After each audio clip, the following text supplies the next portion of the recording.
Bonsoir et bienvenue sur Sahel TV pour ce journal, les titres à la une. La question du troisième mandat continue à faire polémique. Dans ce journal, les réactions des citoyens.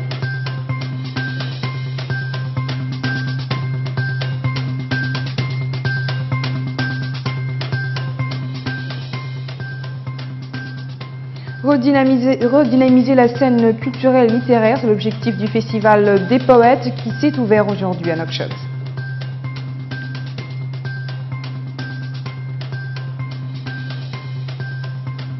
Dans l'actualité internationale, jour J-1 pour l'élection présidentielle en RDC, 3 candidats se détachent du lot pour succéder à Joseph Kabila.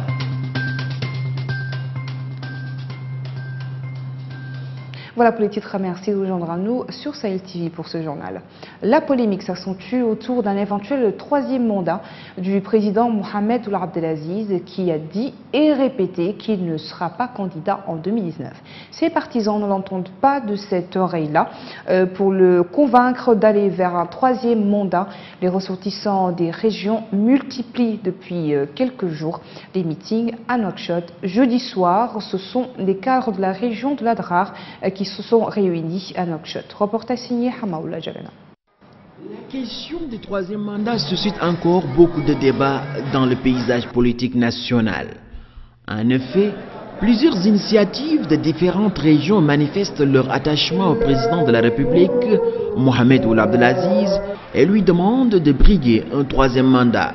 Une manière de magnifier les réalisations du président durant ces 2 quinquennats à la tête du pays. Il est de l'intérêt du peuple mauritanien de continuer avec les chefs de l'État jusqu'à ce qu'il termine tout ce qu'il a commencé comme réalisation. Nous affichons notre soutien total au président Mohamed Ould Abdelaziz, notre choix et notre candidat. L'opposition mauritanienne avait fustigé de telles initiatives qui violent d'après elle la Constitution. Cette dernière interdit au chef de l'État de briguer un troisième mandat. Face à ces démonstrations de force des partisans au troisième mandat, l'opinion nationale semble diverger sur la question. Pour moi, ces initiatives qui appellent au troisième mandat sont illégales. Ce sont des gens qui veulent détruire les pays.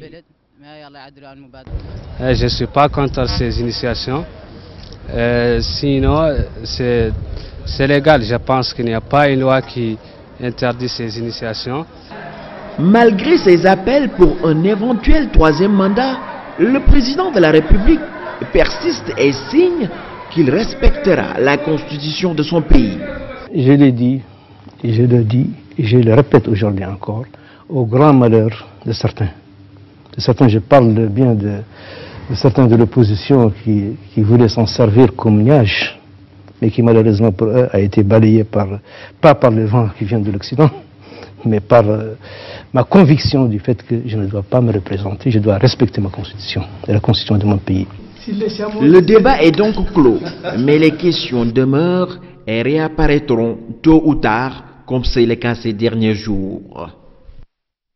Produits PIB d'une valeur de 12 millions d'Ugia MRU ont été incinérés hier près de Rosso. L'incinération porte sur près de 3000 canettes d'alcool et plus de 1200 kg de médicaments falsifiés ou périmés, en plus de grosses quantités de cigarettes. Ces produits sont le résultat de plusieurs saisies effectuées par la douane mauritanienne au point de passage situé sur la frontière avec le Sénégal. Les poètes littéraires mauritaniens ont ouvert aujourd'hui leur 12e festival. L'occasion de faire le bilan des activités et des perspectives de leur organisation. C'est récidivé. À peine la cérémonie d'ouverture terminée, les poètes et littéraires mauritaniens se sont retrouvés pour poser les questions existentielles liées à l'avenir de leur union. Parmi ces questions, quel apport de ce festival sur une scène culturelle en situation de mort clinique? Le festival va-t-il revitaliser l'art et la culture du pays du million de poètes? L'association résiste tant bien que mal avec une production littéraire certes limitée mais louable. Cette année, l'Union des poètes et littéraires mauritaniens a édité 11 publications, des recueils de Khadija Mint Abdelhai. Nous avons aussi organisé plusieurs activités, dont le présent festival, pour lequel des moyens humains et matériels importants ont été mobilisés. Pour la 12e fois consécutive, les poètes mauritaniens se réunissent. Des poèmes sont déclamés et des échanges ont lieu entre Mauritaniens et leurs collègues venus de l'étranger. Une tentative de redynamiser la scène culturelle. Cette occasion nous permet d'évaluer le chemin parcouru, analyser la situation pour voir quels sont les obstacles à surmonter et au final, nous verrons comment nous pourrons concevoir des stratégies et plans à mettre en œuvre. Les poètes venus de l'étranger se sont dit satisfaits de prendre part à cet événement culturel important. Pour Ali Dourour de l'Arabie Saoudite, associer les poètes non mauritaniens rehausse le niveau et le prestige de ce festival. Les détracteurs de cette manifestation n'y voient qu'un rituel dont l'utilité reste à prouver. Actualité internationale à présent d'élections en Égypte où les représailles ont été rapides et violentes. Les forces de sécurité égyptiennes ont tué ce samedi 40 terroristes, dit-elle, dans plusieurs raids en Égypte au lendemain d'un attentat meurtrier contre un bus de touristes vietnamiens près du Caire. Les raids ont été menés contre des combattants djihadistes présumés à Gizeh, lieu de l'attaque de vendredi, et dans le Sinaï, selon le ministère qui précise que 30 d'entre eux ont été tués à Gizeh. Ils planifiaient une série d'agressions contre les secteurs du tourisme, les lieux de culte chrétiens et les forces de sécurité. Je vous le disais en titre, les Congolais doivent désigner le successeur du président Joseph Kabila à la tête du plus grand pays d'Afrique subsaharienne, fait sans précédent. Kabila, 47 ans, a renoncé à briguer par la force un troisième mandat interdit par la Constitution. 3 candidats se détachent dans la course à se succéder à cette succession. Son défunt Emmanuel Ramazani Chadari, donné perdant par les sondages de 3 organismes, et les 2 opposants Martin Fayoulou et Félix Tshisekedi. C'est RCTB. 21 candidats dont le dauphin de Joseph Kabila, l'ex-ministre de l'Intérieur Emmanuel Ramazani Chadari, sont dans la course à la présidentielle de la République démocratique du Congo. Selon plus d'un observateur, il n'y a aucun espoir de changement à RDC, un pays immensement riche mais dont 80% de la population vivent en dessous du seuil de la pauvreté absolue et 50% n'ont pas accès à l'eau potable. L'opposition a réussi à se mettre d'accord pour un candidat unique à la présidentielle pendant 24 heures seulement. Il y a essentiellement 2 candidats d'opposition, d'un côté Martin Fayoulou et de l'autre l'alliance entre Félix Tshisekedi et Vital Kamerhe. Unie ou pas, cette opposition est en mauvaise posture au regard des incidents qui ont caractérisé la campagne électorale. Les risques de violence demeurent élevés à la veille des élections. Les 2 principaux candidats de l'opposition ont refusé de signer un document pour la paix, sous prétexte qu'ils n'intègrent pas leurs amendements. Les 2 opposants, Martin Fayoulou et Félix Tshisekedi, ont rejeté ce texte signé par le candidat de la majorité, Emmanuel Ramazani Chadari, et par le président de la Commission électorale nationale indépendante de la CENI, Corneille Nangaa.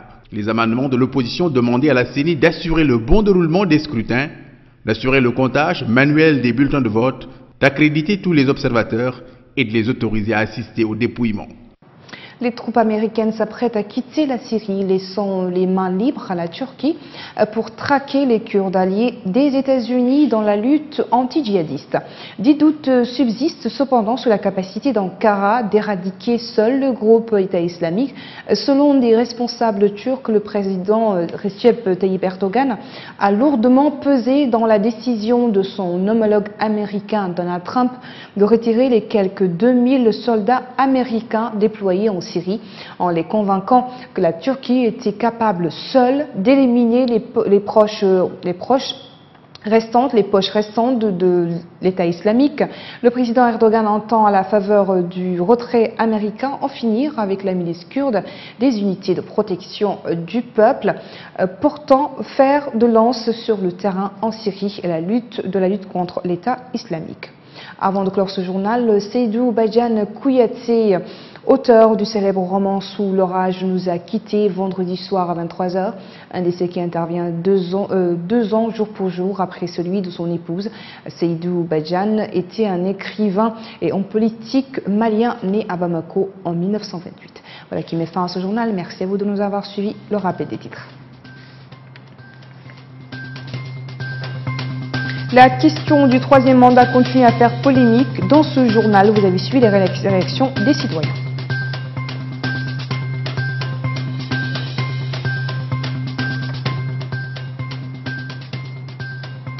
Redynamiser la scène culturelle et littéraire, c'est l'objectif du Festival des poètes qui s'est ouvert aujourd'hui à Nouakchott.